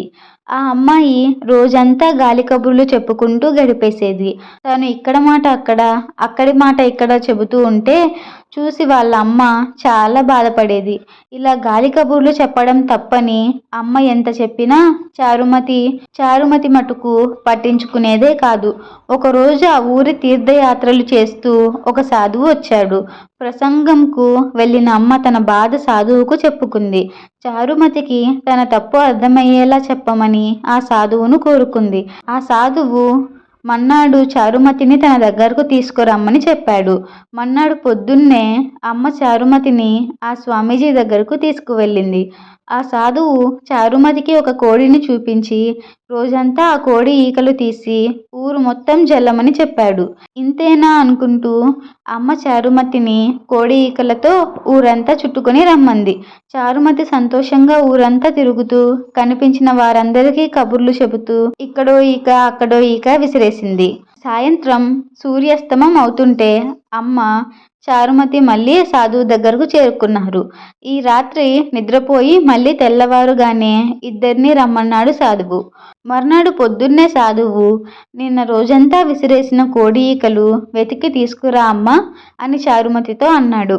వెంటనే చారుమతి ఊరంతా వెతకడం మొదలుపెట్టింది. సాయంత్రం దాకా ఊరిలో ప్రతి అంగుళం వెతికినా ఒక్క ఈక కూడా కనిపించలేదు. దిగులుగా చారుమతి సూర్యాస్తమయం అయ్యే సమయానికి ఆ సాధువు దగ్గరికి వెళ్ళి, స్వామి, నన్ను క్షమించండి, నాకు ఒక్క ఈక కూడా దొరకలేదు అని తలదించుకుని చెప్పింది. అప్పుడు సాధువు తనకు, చూసావా, మన మాటలు కూడా ఈ ఈకల్లాంటివే. ఒకసారి మన నోరు జారితే ఆ మాటలను మనం వెనక్కి తిరిగి తీసుకోలేము అని చెప్పాడు. ఆ రోజు నుంచి చారుమతి గాలి కబుర్లు చెబుతూ ఇతరులని, తన అమ్మని ఇబ్బంది పెట్టడం మానేసింది. గురు శిష్యులు. ఒక రాజ్యంలో ఒక గొప్ప గురువు ఉండేవాడు. అతని పేరు విద్యానాథుడు. అతని వద్ద చాలా మంది శిష్యులు ఉండేవారు. విద్యానాథుడు శిష్యులను ప్రేమతో చూస్తూ విద్యాబుద్ధులు నేర్పేవాడు. అప్పుడప్పుడు వారికి విద్యలోనే కాక వేరే విషయాలలో కూడా పరీక్షలు పెడుతుండేవాడు. ఆయన వద్ద అనంతుడనే శిష్యుడు విద్య నేర్చుకునేవాడు. ఒకసారి అనంతుడు గురువుగారు ఏది అడిగినా ఇస్తాను అని తోటి విద్యార్థులతో గొప్పలు చెప్పాడు. ఆ విషయం గురువుగారికి తెలిసింది. అవి నేరేడు పండ్లు కాసే రోజులు కావు. కానీ అనంతుని పరీక్షించడానికి గురువుగారు అనంతుడిని నేరేడు పండ్లు తీసుకురమ్మని చెప్పాడు. అందరూ ఆశ్చర్యంతో అనంతుడు ఏమి చేస్తాడా అని చూడసాగాడు. అనంతుడికి కూడా ఏమి చేయాలో తోచలేదు. గురువుగారు ఏది అడిగినా ఇస్తానని తోటి వారితో చెప్పాడు. ఇప్పుడు గురువుగారు అడిగిన పండ్లు దొరికే రోజులు కావు. ఎలానా అని అనుకుంటుండగా అతనికి ఒక ఉపాయం తోచింది. గురువుగారి వద్దకు వెళ్ళి, గురువుగారు, నేను పండ్ల కోసం వెళ్తున్నాను, నేను వచ్చేదాకా మీరు ఇక్కడ నుండి కదలొద్దు అని చెప్పి వెళ్ళిపోయాడు. అతడు కాసేపట్లో వచ్చి పండ్లు దొరకలేదని చెప్తాడని, అప్పుడు గొప్పలు చెప్పవద్దని బుద్ధి చెప్పాలనుకున్నాడు గురువుగారు. అనంతునికి ఇచ్చిన మాట ప్రకారం గురువుగారు కదలక కూర్చున్నాడు. ఒక రోజు గడిచింది. 2 రోజులు 3 రోజులు గడిచాయి. అనంతుడు రాలేదు. కాని ఒక మనిషి వచ్చాడు. అతడు గురువుగారితో, అయ్యా, మీ కాడ చదువుకునే పిల్లాడంట. అడవిలో తిరుగుతుండు. నేరేడు పండ్లు కావాలంట. ఇప్పుడు దొరకవు సామి అంటే ఇంటలేదు. ఇమ్ము మాత్రం పండ్లు తెచ్చేదాకా ఈడనే కూర్చోమన్నాడు అని చెప్పాడు. గురువుగారికి మిగతా శిష్యులకి గుండెల్లో రాయి పడ్లట్టు అయింది. అనంతుడు రానిదే గురువుగారు కదలటానికి లేదని తెలిసి శిష్యులందరూ అనంతుని వెదకటానికి అడవికి వెళ్లారు. అనంతుడు కనిపించాడు. కాని పండ్లు లేనిదే రానని చెప్పాడు. అప్పుడు అందరూ కలిసి నచ్చజెప్పి గురువు దగ్గరకు తీసుకువచ్చారు. అనంతుడు వచ్చాడు కాబట్టి గురువుగారు కదలగలిగారు. అనంతుడు కూడా గురువుగారి ఆశీర్వాదంతో చదువు కొనసాగించాడు. అందని ద్రాక్ష పుల్లన. అనగనగా ఒక నక్క ఉండేదట. ఒకరోజు అది రైతు యొక్క ద్రాక్ష తోటలోకి ప్రవేశించింది. అక్కడ దానికి ఎత్తైన పందిళ్లకు చక్కటి ద్రాక్ష వేలాడుతూ కనపడ్డాయి. ఆ పండిన ద్రాక్షలను చూసిన నక్కకు నోరూరింది. ఎట్లాగైనా సరే ఆ పళ్ళను తినాలని నిర్ణయించుకుంది. మామూలుగా అయితే నక్కకు ఆ పళ్ళు అందవు. అందుకని అది తన ముందు కాలు మీద లేచి వాటిని అందుకోబోయింది. కానీ దానికి ద్రాక్ష పళ్ళు అందలేదు. ఆ పైన నక్క ఎగిరి అందుకోవాలని తెగ ఆరాటపడింది. ఎంత ఎగిరినా దానికి ఆయాసం వచ్చింది. కానీ ద్రాక్ష పళ్ళు మాత్రం అందలేదు. ఎగిరి ఎగిరి ఆయాసంతో ఇక ఎగరలేక విసిగి, చిచి, ద్రాక్ష పళ్ళు పుల్లగా ఉంటాయట, నేను తినడమేంటి అని గొనుక్కుంటూ వెళ్ళిపోయింది. అలాగే ఎవరైనా ఏదో పొందాలని ప్రయత్నించి ఆశాభావం చెందినప్పుడు అప్పటి వరకు దేనికోసం అయితే తీవ్ర ప్రయత్నం చేశారో దాన్నే చెత్తది, పనికిరానిది అని అన్నప్పుడు అందని ద్రాక్ష పుల్లన అని నలుగురు నవ్వుకుంటారు. వేటగాడు చిలక. ఓ అడవిలో ఒక చిలక గుంపు నివసించేది. ఇది గమనించిన ఒక బోయవాడు ఓ రోజు ఉదయాన్నే వచ్చి చాలా చిలకల్ని పట్టుకున్నాడు. ఆహా, ఇంత అందంగా ఉన్నాయి ఈ చిలకలు.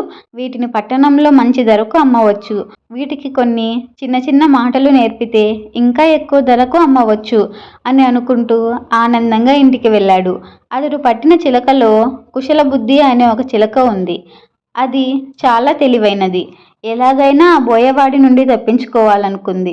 బోయవాడు చిలకను తన ఇంటికి తీసుకెళ్లి ఒక్కో చిలకను ఒక్కో పంజరంలో బంధించి వాటికి ఆహారం, నీళ్లు పెట్టాడు. తప్పించుకోవడానికి అప్పటికే ఒక ఉపాయం ఆలోచించిన కుశలబుద్ధి నీటిని కానీ ఆహారాన్ని కానీ ముట్టుకోక ఏదో రోగం వచ్చినట్టు పంజరంలో పడి ఉంది. అయ్యో, దీనికేదో జబ్బు చేసినట్టుందే, ఇది కోలుకున్నాక అమ్ముదాం అని మనసులో అనుకుంటూ మిగతా చిలకల్ని పట్టణానికి తీసుకెళ్లి అమ్మి బాగా డబ్బులు సంపాదించాడు. అలా రోజులు గడుస్తున్నాయి. కానీ చిలక అసలు ఆహారం ముట్టుకోవడం లేదు. దీంతో అది బక్కచిక్కిపోయింది. ఆ బోయవాడు దానికి అసలు ఏమైందో చూద్దామనుకుంటూ ఆరు బయట కూర్చొని దాని పంజరం నుండి బయటకు తీశాడు. ఆ అవకాశం కోసమే చూస్తున్న ఆ చిలక తుర్రుమని ఎగిరిపోయింది. బడాయికి పోయిన దూడ. ఒక రైతు దగ్గర ఒక ఎద్దు, ఒక దూడ ఉండేవి. రైతు రోజు పెందలాడే ఎద్దు దూడలను పొలాలకి తోలుకెళ్లేవాడు. దూడను మేత మేయడానికి పొలం గట్టు వెంట వదిలేసేవాడు. ఎద్దుని నాగలికి కట్టేవాడు. ఎద్దు విశ్రాంతి అనేది లేకుండా చీకటి పడే వరకు పొలం దున్నేది. దూడేమో చెట్ల నీడలో కునుకు తీసేది. చెంగు చెంగును గంతులు వేస్తూ స్వేచ్ఛగా తిరిగేది. ఒకరోజు ఎద్దు దగ్గరకు వెళ్ళింది దూడ. నిన్ను చూస్తుంటే చాలా జాలి కలుగుతోంది. ఎద్దు మామ, నిద్ర లేచిన దగ్గర నుంచి తిరిగి పడుకునే వరకు విరామం అనేది లేకుండా కష్టపడుతూనే ఉంటావు. ఎంతటి బానిస జీవితం గడుపుతున్నావు. నన్ను చూడు, ఎంత స్వేచ్ఛగా ఉల్లాసంగా జీవితం గడుపుతున్నాను. నీ స్థితి పట్ల నాకు చాలా బాధ కలుగుతోంది అని అంది. ఎద్దు ఆ మాటలు వినిపించుకోనట్టు తన పని తాను చేసుకుపోయింది. పొగరెక్కిన దూడ వదిలేస్తేగా. ఎద్దుకు అడ్డం పడి తన జీవితంలోని సుఖం గురించి చెప్పసాగింది. చీకటి పడే సమయానికి సుందరయ్య వచ్చి ఎద్దు కాడి విప్పి గడ్డి మేయడానికి వదిలేశాడు. కొద్దిసేపటి తర్వాత దూడ మెడలో వేప మండలు కట్టి పలుపు తాడు బిగించాడు. సుందరయ్య గ్రామ దేవతలకు మొక్కుకున్న మొక్కు ప్రకారం ఆ సాయంత్రం దూడను బలి ఇవ్వటానికి దాన్ని లాక్కుపోసాగాడు. గింజుకుంటున్న దూడ దగ్గరకు వచ్చింది ఎద్దు. అల్లుడు, నా స్థితి చూసి గేలి చేశావు, నన్ను చూసి జాలిపడ్డావు. ఇప్పుడు చూడు నీకు ఎలాంటి గతి పట్టిందో.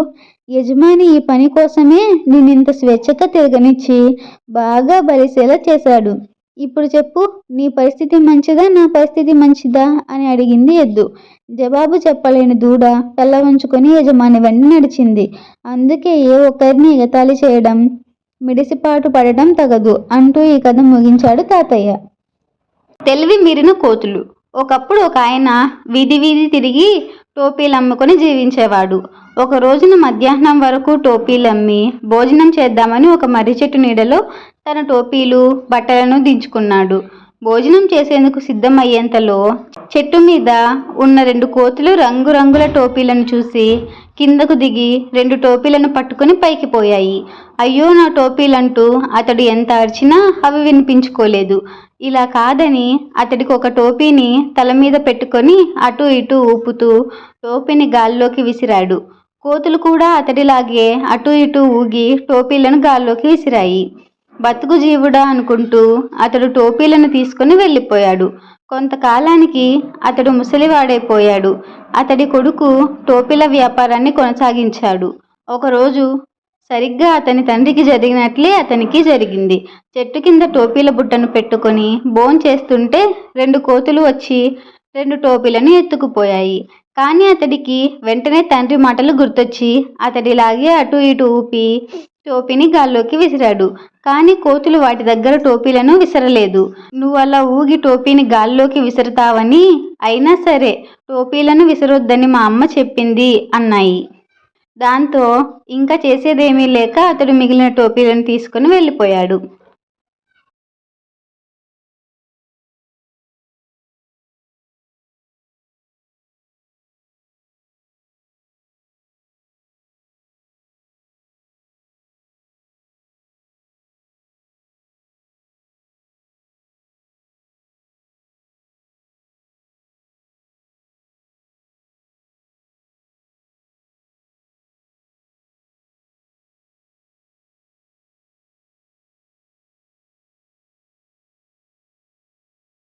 వంకర చెట్టు. ఒక అడవిలో ఒక చెట్టు ఉండేది. దాని మొదలు కొమ్మలు వంకరగా ఉండి చూడ్డానికి ఆ చెట్టు వింతగా ఉండేది.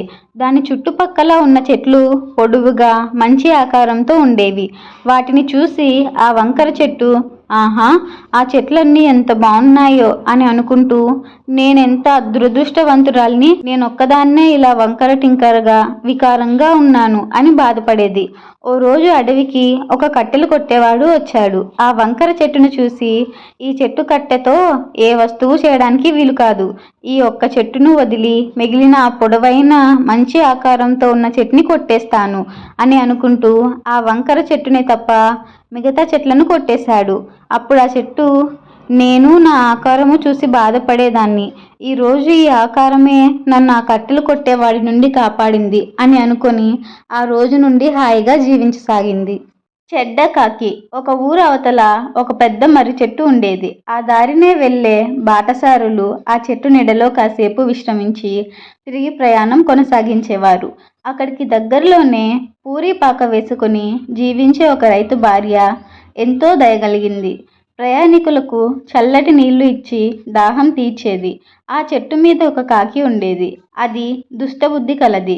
ఆ చెట్టు కింద ఎవరైనా నిద్రిస్తుంటే చూసి ఓర్వలేక కొమ్మల మీద గెంతుతూ ఆకులు గలగలలాడిస్తూ కావు కావుమని గట్టిగా అరుస్తూ ఉండేది. బాటసారులు చిరాకు పడుతూ నిద్రలేస్తే అది ఎంతో ఆనందించేది. ఒకరోజు ఒక హంస ఆ చెట్టు మీద వాలింది. ఆ చెట్టు కింద ఒక బాటసారి నిద్రిస్తున్నాడు. మిట్ట మధ్యాహ్నం చెట్టు ఆకుల సందుల్లో నుంచి సూర్యకిరణాలు ఆ బాటసారిపై సూటిగా పడుతున్నాయి. అది చూసిన హంస తన రెక్కలను సాగదీసింది. ఎండ అతనిపై పడకుండా చూడసాగింది.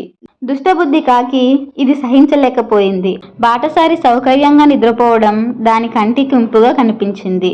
వెంటనే అది ఆ బాటసారి ముఖంపై రెట్టవేసి దుర్రుమంది. ఉలిక్కిపడి నిద్రలేచిన బాటసారి పైకి చూశాడు. రెక్కలు సాగదీసి కూర్చున్న హంస కనిపించింది. తన ముఖంపై రెట్ట వేసింది ఆ హంసేనని అనుకున్నాడు. కోపంతో ఒక రాయి తీసుకొని దానిపైకి విసిరాడు. ఆ రాయి హంసకు తగిలి గాయమైంది. హంసకి ఆ గాయం మానడానికి చాలా కాలమే పట్టింది. ఒకరు చేసిన తప్పుకు మరొకరు శిక్ష అనుభవించడం అంటే ఇదే. అద్దంలో మనిషి. చాలా సంవత్సరాల క్రితం ఒక ఊరిలో ఒక వ్యాపారస్తుడు ఉండేవాడు. అతను చాలా తెల్లగా, పొడుగ్గా, అందంగా ఉండేవాడు. ఊళ్ళో అందరూ అతని అందాన్ని మెచ్చుకునేవారు. అందరి పొగడ్తలు విని ఆ వ్యాపారస్తుడు బాగా గర్వం పెంచుకున్నాడు. వయసుతో పాటు కొంచెం కొంచెం అందం తగ్గడం మొదలైంది. మనుషులు పెద్దవాళ్ళు అయ్యే కొద్దీ కొంచెం మొహం మీద ముడతలు అవి వస్తాయి కదా. అతనికి కూడా కొంచెం కొంచెం మొహం మారటం మొదలైంది. ఒకరోజు అద్దంలో చూసుకుంటే కళ్ళు కింద నలుపులు, ముడతలు చూసి చాలా విచారించాడు. అతని అందమే అతని అహంకారం. ఆ అందం తగ్గడం అతనికి అస్సలు ఇష్టం లేదు. అందంగా ఎప్పుడూ యవ్వనంలో ఉండడానికి, ఏమైనా చేయడానికి అతను సిద్ధపడ్డాడు. ఊరి చివరన ఒక తాంత్రికుడు ఉండేవాడు. అతని దగ్గరకు వెళ్ళి ఉపాయం అడిగాడు. ఆ తాంత్రికుడు వ్యాపారస్తుడికి ఒక అద్దం ఇచ్చాడు. రోజూ ఈ అద్దం చూసుకో. నీకు వయసుతో రావాల్సిన మార్పులన్నీ ఈ అద్దంలో నీ ప్రతిబింబంలో కనిపిస్తాయి. నువ్వు మటుకు ఎప్పుడూ ఇలాగే ఉండిపోతావు అన్నాడు. కానీ ఒక్క విషయం, నువ్వు ఎంత మంచి మనిషిలా ఉంటే నీ ప్రతిబింబం అంత బాగా ఉంటుంది. నీవు చేసే ప్రతి చెడు పని నీ ప్రతిబింబం మీద కనిపిస్తుంది అని హెచ్చరించాడు. అద్దం తీసుకుని వ్యాపారస్తుడు సంతోషంగా ఇంటికి వెళ్ళాడు. ఆ రోజు నుంచి నిర్భయంగా తనకు నచ్చినట్టు పాపాలు చేసుకుంటూ, తప్పులు చేస్తూ అహంకారిగా జీవితం కొనసాగాడు. రోజు అద్దంలో వచ్చే మార్పులు చూసి 5 నిమిషాలు బాధపడ్డా అతను చేసే పనులు నడవడిక మారలేదు. కొంతకాలానికి అద్దంలో మొహం చాలా కురీపిగా మారిపోయింది. చూస్తే భరించలేనంత అసహ్యంగా తయారయ్యింది. కానీ ఆ అద్దానికి ఒక రకమైన కట్టు ఉంది. అతని ప్రతిబింబం చూడకుండా ఉందామన్నా ఉండలేకపోయేవాడు. ఒకరోజు రాత్రి భరించలేక ఆ అద్దం గోడ మీద నుంచి తీసి కిందకు విసిరేశాడు. అద్దం ముక్కలు ముక్కలుగా విరిగిపోయింది. తెల్లారేసరికి అతని గదిలోకి ప్రవేశించిన సేవకుడికి మంచపై ఉన్న అసహ్యమైన కురీపిగా ఉన్న ఒక వయసు మళ్ళిన వృద్ధుడి శవం దొరికింది. ఎవరికీ ఆ శవం ఎవరిదో, వాళ్ళ యజమాని ఆ వ్యాపారస్తుడు ఎక్కడున్నాడో ఇప్పటికీ తెలియలేదు. ఊరవతల ఉన్న తాంత్రికుడికి తప్ప. జాలరి 2 చేపలు. ఓ కొలనులో చాలా చేపలుండేవి. వాటిలో 2 చేపలు చాలా స్నేహంగా ఉండేవి. ఆ 2 చేపలు ఏ పని చేసినా కలిసే చేసేవి. ఓ రోజు ఒక చేప పట్టేవాడు చేపల కోసం వల విసిరాడు. ఒక చేప వలలో పడగా ఇంకొకటి తప్పించుకుంది. ఆహా, ఈ చేప ఎంత పెద్దగా ఉంది, దీన్ని అమ్మితే నాకు చాలా డబ్బులొస్తుంది అని సంతోషపడ్డాడు చేపలవాడు. ఆ చేపను వల నుండి తీసి బుట్టలో వేస్తుండగా అది ఏడుస్తున్నట్టు గ్రహించాడు అతడు. ఎందుకు ఏడుస్తున్నావు? వలలో చిక్కుకొని నాకు దొరికావని బాధపడుతున్నావా అని అడిగాడు చేపలవాడు ఆ చేపని. నేను నా గురించి ఏడవట్లేదు, నా స్నేహితుడి కోసం ఏడుస్తున్నాను. అతను కూడా వలలో చిక్కుకున్నాడని బాధగా ఉంది జవాబిచ్చింది ఆ చేప. బాధపడకు, నువ్వు ఒక్కడివే వలలో చిక్కుకున్నావు, ఇంకో చేప తప్పించుకుంది అని అన్నాడు చేపలవాడు. ఇది విని ఆ చేప చాలా సంతోషించింది. ఓ చేపలవాడా, నా మాట విను అని నీటి నుంచి వినిపించింది. చేపలవాడు ఆశ్చర్యపోయాడు. ఎవరు మాట్లాడుతున్నారు అని నీళ్ళలోకి చూశాడు. రెండో చేప నీటిపై తేలుతూ కనిపించింది. నా స్నేహితుడు నీ వలలో చిక్కుకున్నాడా అని అడిగింది రెండో చేప. అవును అని బదిలిచ్చాడు చేపలవాడు.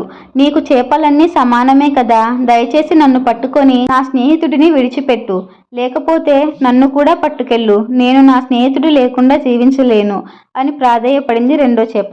చేపలవాడు ఆ చేపల స్నేహానికి ముగ్ధుడయ్యాడు.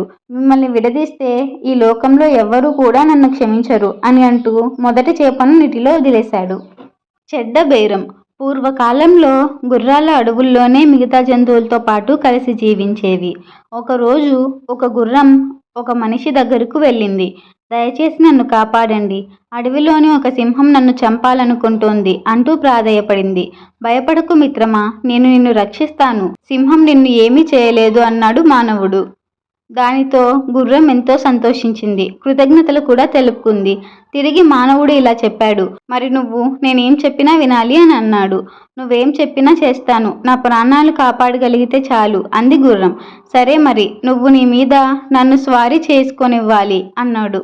ప్రాణ భయంతో ఉన్న ఆ గుర్రం మానవుడు చెప్పిన వాటికల్లా ఒప్పుకుంది. మానవుడు దాని మీద ఎక్కి కూర్చున్నాడు. గుర్రాన్ని తన ఇంటి వైపు నడిపించాడు. అక్కడ పశువుల కొట్టులో దాన్ని ఉంచి, ఇక్కడ నువ్వు ఎంతో నిశ్చితంగా ఉండొచ్చు, నా ఇంట్లో నీకొచ్చే భయం ఏమీ ఉండదు. నేను నిన్ను బయటకు తీసుకెళ్ళినప్పుడల్లా నీ వీపు మీద స్వారీ చేస్తుంటాను. నేను నీతో ఉంటే ఆ సింహం నిన్ను ఏమీ చేయలేదు అని అన్నాడు. ఆ తర్వాత తలుపులు వేసి వెళ్ళిపోయాడు. గుర్రం ఒంటరిగా మిగిలిపోయింది. నేనిక్కడ జాగ్రత్తగా ఉండగలను, కానీ నాకు ఇక్కడ స్వేచ్ఛ లేదు. నా రక్షణను కనుక్కున్నాను, కానీ స్వేచ్ఛను కోల్పోయాను. ఇది చాలా చెడ్డ బేరం అనుకొని చింతిస్తూ ఉండిపోయింది గుర్రం. ఇక ఆ రోజు నుండి మానవుని అదుపాజ్ఞలో బతకసాగింది. ఒక గ్రామంలో ఒక ఆవు ఉండేది. అది ఎంతో మంచిది. తోటి పశువులతో ఎన్నడూ కలహించుకోకుండా యజమాని మాట వింటూ సాధు జంతువుగా జీవించేది. ఒకరోజు అడవిలో అది ఒంటరిగా మేత మేస్తుండగా పులి చూచి దానిపై దూకేందుకు సిద్ధమైనది. అది గమనించిన ఆవు భయపడక, పులిరాజా, కొంచెం ఆగు, నేను చెప్పే మాటలు విను. ఇంటి దగ్గర నాకొక బిడ్డ ఉన్నది. ఆ లేత దూడ పుట్టి 2 వారాలు కూడా కాలేదు. పచ్చిక తినడం కూడా నేర్చుకోలేదు. నీవు దయతలిస్తే నా బిడ్డకు కడుపు నిండా పాలిచ్చి వస్తాను. ఆ తర్వాత నన్ను భక్షించు అన్నది దీనంగా ఆవు. ఆ మాటలు విన్న పులి పెద్దగా నవ్వి, ఆహా, ఏమి మాయ మాటలు! ఇంటికి వెళ్ళి బిడ్డకు పాలిచ్చి వస్తావా? అడవిలో ఉన్నంత మాత్రాన నాకు తెలివితేటలు లేవనుకోకు. నేనేం వెర్రిదాన్ని కాను అని కోపంగా అన్నది ఆ పులి. నీవు అలా అనుకోవడం సరికాదు. నేను అసత్యం పలికేదానను కాను. ఒకసారి మాట ఇచ్చి తప్పితే ఆ బ్రతుకు బ్రతికి ఏమి, ఎప్పటికైనా చావు తప్పదు. ఆకలి గున్న నీకు ఆహారమై తృప్తి కలిగిస్తే మంచిదే కదా. ఉపకారం చేసిన దానినవుతాను. ఒకసారి నా బిడ్డను చూచి ఆకలి తీర్చి రావాలని నా ఆశ అన్నది ఆవు. ఊరిలో నివసించే ఈ జంతువులతో నీతి ఎంతుందో తెలుసుకుందామని సరే అన్నది పులి. ఆవు ఇంటికి పోయి దూడకు కడుపు నిండా పాలిచ్చి కోడిదూడ శరీరాన్ని ప్రేమతో నాకుతూ, నాయనా, బుద్ధిమంతురాలుగా మంచితనంతో జీవించు. తోటివారితో స్నేహంగా ఉండి ఎట్టి పరిస్థితుల్లోనూ అబద్ధాలాడకు. మంచి ప్రవర్తనతో పేరు తెచ్చుకో అని బిడ్డకు మంచి బుద్ధులు చెప్పి ఆవు అడవికి చేరుకున్నది. ఆవుని చూసిన పులికి ఆశ్చర్యం కలిగింది. తన ప్రాణాల కంటే ఇచ్చిన మాట ముఖ్యం అనుకున్న ఈ ఆవు ఎంతో గొప్పది. దీనిని చంపితే తనకే పాపం అనుకొని ఆవుని వదిలేసింది పులి. మోసం చేసిన మోసం. ఒక పిల్లల కోడి తన చిట్టి పొట్టి కోడి పిల్లలను వెంటబెట్టుకొని చెత్త కుప్పల మీద తిరుగుతూ పురుగులను ఏరుకొని తింటూ ఉంది. కోడి పిల్లలని చూడగానే ఆ పక్కనే కలుగులో ఉన్న పాముకు నోరూరింది. ఎలాగైనా ఓ కోడి పిల్లని మింగాలనుకుంది. తల్లి కోడి చూస్తూ ఉండగా పిల్ల కోడిని పట్టుకుంటే తల్లి కోడి వాడి ముక్కుతో తన కళ్ళు పొడి చేస్తుందని పాముకు తెలుసు. అందుకోసం ఏదైనా ఎత్తు వేయాలని అనుకొని చచ్చిన దానిలా ఓ పక్కగా పడుకుంది. పాము అంటే ఇంకా భయం ఎరుగని కోడిపిల్లలు ఇటు అటు తిరుగుతూ ఆ పాము మీద నుంచి ఈ పక్కకు ఆ పక్కకు గెంతుతూ ఉన్నా పాము కదలకుండా మెదలకుండా పడుకొనే ఉంది. పాము మీద నుంచి గెంతుతున్న పిల్లలను చూసి కోడి భయపడింది. కదలకుండా ఉన్న ఆ పామును చూసి అది చచ్చిపడి ఉందని అనుకొని తల్లి కోడి పక్కగా పోయింది. ఇంతలో చీకటి పడుతూ ఉండడం వల్ల పిల్లలను వెంటబెట్టుకొని తల్లి కోడి వెళ్ళిపోయింది. అయితే వెనకబడిన ఓ కోడి పిల్లను నోట కరుచుకొని పాము చరచరా పారిపోయింది. తన ఎత్తు బాగా పనిచేసిందని సంతోషించింది పాము. మర్నాడు కూడా మరో కోడిపిల్లను తినవచ్చనని అదే చోటున చచ్చినట్టుగా పడి ఉంది కోడిపిల్లలు అటు వచ్చే సమయానికి. పురుగులను ఏరుకొని తింటూ కోడిపిల్లలు మామూలుగా అటు వచ్చాయి. తల్లి కోడి అచట పడి ఉన్న పామును చూసింది. నిన్నటి నుంచి ఇలాగే పడి ఉంది, చచ్చిపోయిందో ఏమో చూద్దామని పాము దగ్గరగా వచ్చి ముక్కుతో దానిని దొర్లించింది. పాము వెల్లికిలా పడినా కదలలేదు, మెదలలేదు. కోడి పిల్లలు అటూ ఇటూ తిరుగుతూ పక్కగా వెళ్ళిపోయాయి. ఇంతలో రివ్వున ఓ గద్ద బాణంలా దూసుకు వచ్చి ఆ పామును తన్నుకొని పోయింది. పామును చంపిన వాడా, దానిని బోర్లా పడేయకు, వెలికిల్లా పడేయ్ అని సామెత. మామూలుగా పడుకొని ఉన్న పామును సాధారణంగా గద్ద తన్నుకుపోదు. వెలికిలా పడి ఉంటేనే చచ్చిందనుకొని తన్నుకుపోతుంది. కోడిపిల్లను తినాలని దొంగ ఎత్తు వేసిన పాముకు దాని దొంగ ఎత్తే దాని చావుకు కారణమైంది.